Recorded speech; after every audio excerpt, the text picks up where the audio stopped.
500 milyones pesos nga gahin sa nagbansog mo aron ipalit og COVID-19 vaccine. Hayan i-realign sa konseho aron maggamit sa laing katuyuan. Ano ang report? Gipaybaw ni Vice Mayor Michael Rama, presiding officer sa konseho sa Dakbayan Sugbo, nga ilang i-realign ang 500 milyones pesos nga unang gigahin sa Dakbayan aron ipalit og bakuna batok sa COVID-19.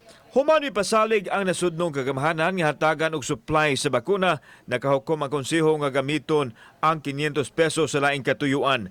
Nasayran nga hangtod karon, wa pay bisan usa ka local government unit sa nasod ang nakapamalit og kaugalingong bakuna sanglit ipaagi man sa proseso o sa tripartite agreement. Ako sang ipangutana, General, should I continue with the Sangguniang Panglungsod pursuing the 500 million for vaccine? Do not anymore. Because if katong mga gisulti sa gobyerno niya plus istorya na ko ni Presidente Duterte. Sa gayon nga marialay na ang gahin gamiton ang pundo alang sa COVID intervention program.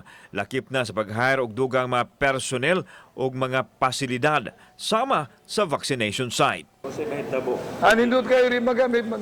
Mahuma na to si CMC. Mahuma na to ang mga gikinahanglang humanon kay tagan kay tang humanon ay. Kauban si Cleofer Lumayag, ako si Alan Domingo. Balitang Bisdak.